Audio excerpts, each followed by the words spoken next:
Good evening, good morning, good afternoon. Anybody who stumbles across this video, I pray that the Lord uses me as the vessel to speak to you tonight. It's 1 in the morning where I'm at right now. I couldn't sleep, so and I've had this video on my mind. I had this video on my mind for a long time where I want to talk about it, so this is the perfect time. Pray you're all doing well. Pray you're all being blessed despite everything going on. And I just want to quickly talk about, especially this year, how everything is just going on. You know, some of us, most of us, it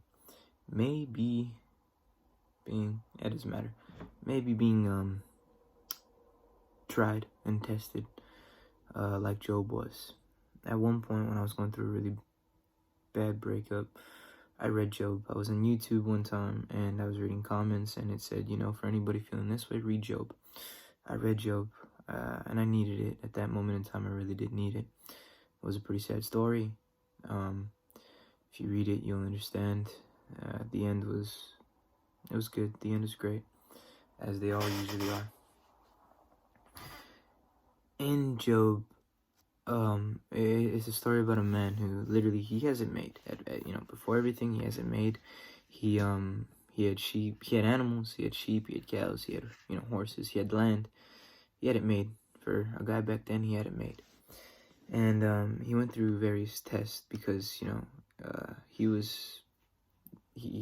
kept to himself. He stayed out of problems, and he was just a good guy overall. And Satan came to God at this instance, and he said, that guy, if he goes through enough pressure, he will crack.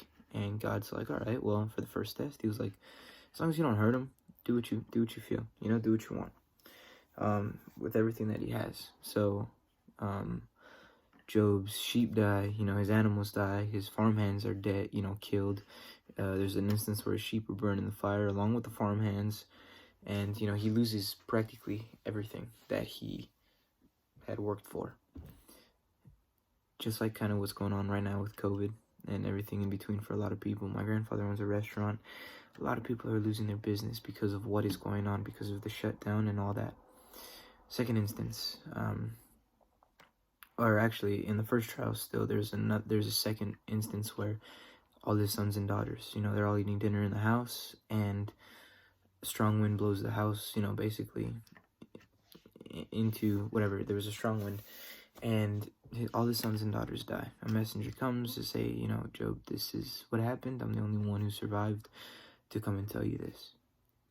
Then there's a second trial where, as if for the last few weren't enough, there's a second trial where basically Satan's like, let me try one more thing. And God's like, as long as you don't kill him, do what you need to, do what you want. And Satan covers Job from head to toe in boils.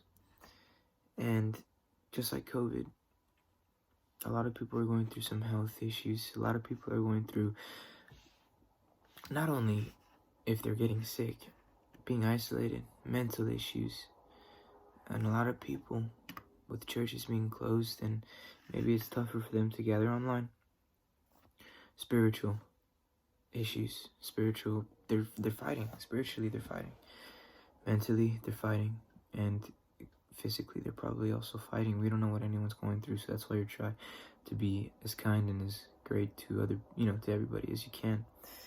And in Job, in chapter 3, verse 11, it says, he had stated, why wasn't I born dead? Why didn't I die as I came from the womb?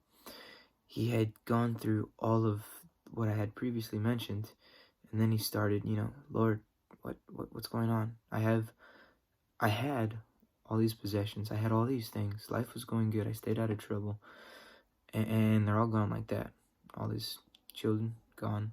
All his possessions gone. Just like with COVID. Losing your job, coming into work and saying, hey, we're not going to be open next week because we have government orders to shut down. It was stressful. And I'm not playing down on anybody who has experienced it, because I know a lot of people who have. And it was tough. It is tough. It's very tough, and it's still occurring. his friends come and, talk with him. Job and Eliphaz in chapter 4, verse 3 says, "In the past you encouraged many people. You have strengthened those who are weak. Your words have supported those who were falling." In the time back when Job had no idea what it was like to be falling, to be weak, he talked to other people, and maybe then he didn't understand how they were feeling, but now he did. Going through the trials that he was going through, he did. This is what it was like. And especially with what's going on, the Lord's going to use these trials. The Lord's going to use the pain. The Lord ended up using the heartbreak that I had went through, not only to strengthen my relationship with him first and foremost, to rely on him, to depend on him, and to count on him in every aspect of my life, but I'm able to help other people out now. People come to me and they're like, "Hey, you talked about this. Can you help me out in this situation? I'm currently going through the same thing. Not as serious, but I'm going through the same thing. And you tell me 2 months ago I'd be doing this. I wouldn't believe you. I didn't expect it." The Lord works in the ways that he wants to work in, and we have no other choice but to abide by it, to respect it, and, to have complete faith that God, I may not like this, but that it doesn't matter what I like. First and foremost, you're going to use this to strengthen me. You're going to use this to better the situation that I'm currently in, and you're going to use this to glorify you. There's an instance where there's this female, Bethany Hamilton. She had, if you're not familiar, she had gotten her arm bitten off by a shark. She, was in a shark attack and she lost her arm. I'm not 100% sure if she lost anything else, but I think, for sure her arm. And, in life, it's inevitable. Bad things are going to happen. You're going to go through breakups. You're going to go through losing loved ones, animals, your dog. They're your loved ones. You're going to end up losing them. And it's going to happen, but you have to understand and you have to realize that the Lord doesn't do these things to make us suffer. He doesn't do these things. It's going to hurt, and it's okay that it hurts, but realize who you need to go to and who you should be going to just lay it all down at his feet and understand, like, "Hey, Lord, I'm going to give this to you. It's painful right now, but I know that you can help me be at peace and help me be at ease, God." And as long as you know that and you realize that and you're able to help other people realize that, it's going to be fine. There's power in prayer. There's power in unity and just getting together and coming together at the church or as the church even, and you can really feel the Holy Spirit moving and working. So surround yourself with like-minded people. Iron sharpens iron. Steel sharpens steel.